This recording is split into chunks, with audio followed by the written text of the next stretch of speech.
अखिल जी तुरंत जुड़े हैं, इनसे सवाल ले लेते हैं। अखिल जी, जिस तरीके से ये मुलाकात हो रही है, इसका मेजर इम्पैक्ट दोनों देशों के ऊपर पड़ने वाला है, लेकिन अमेरिका के लिए, अमेरिकी लीडरशिप के लिए एक बड़ी चुनौती देखी जा रही है।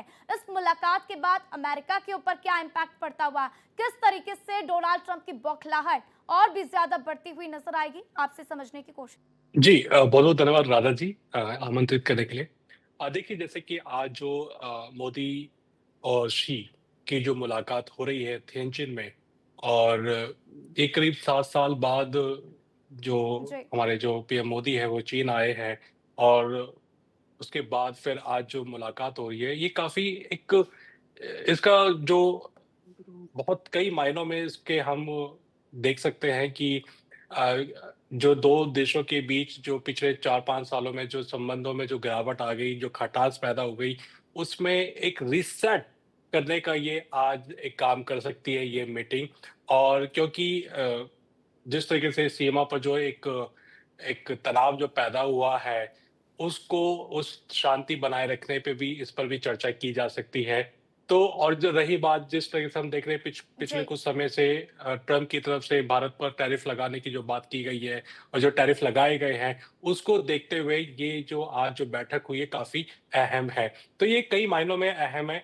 ये एक तरीके से ये दिखाने के लिए कि अगर ट्रम्प जो है वो भारत पर टैरिफ लगाया है, जी। तो इससे अ, भारत जो है वो दिखा सकता है दुनिया को कि हमारे पास चीन और भारत मिलकर भी जो आर्थिक संबंध है उसमें और सुधार कर कर एक एक काउंटर किया जा सकता है अमेरिका के टैरिफ पर।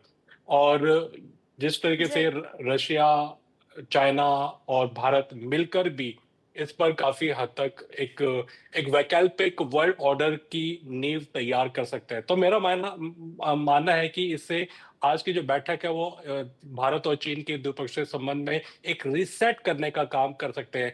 हालाँकि आज की जी। बैठक से कोई बहुत बड़ा आउटकम नज़र शायद ना आए, लेकिन उस बड़े आउटकम की एक नींव आज तैयार हो रही है और मुझे उम्मीद है कि आने वाले समय में अगर दोनों देश एक-दूसरे में जिस तरीके से पीएम मोदी ने बात बोली है आज बैठक में जी। कि दोनों देशों को म्यूचुअल रिस्पेक्ट और जो संवेदनशील जो मामले हैं उनका ध्यान रखना, ये बहुत ज़रूरी है एक अच्छे संबंध बनाए रखने के लिए।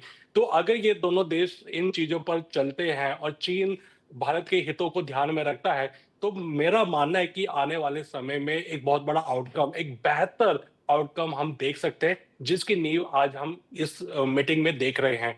तो इसलिए बिल्कुल। ये आज की जो बैठक है, कई मायनों में बहुत अहम है, जो कि और आपने देखा होगा कि इसमें कैलाश मानसरोवर जी। और की जो यात्रा करने के लिए जो खोल दिया गया है, दरवाजे खोल दिए गए, रास्ते खोल दिए गए और चाइना ने भारत के लिए ऊर्जा जो है वो सप्लाई करना, जो बैन लगा रखा था, वो हटा दिया है। जी। चाइना अब जो भारत से रिफाइंड ऑयल लेना स्टार्ट कर दिया है, जो कि यूरोपियन कंट्रीज़ ने, यूरोपियन यूनियन ने भारत से ऑयल लेने पर बैन लगा दिया, लेकिन चाइना ने अपने दरवाजे खोल दिए।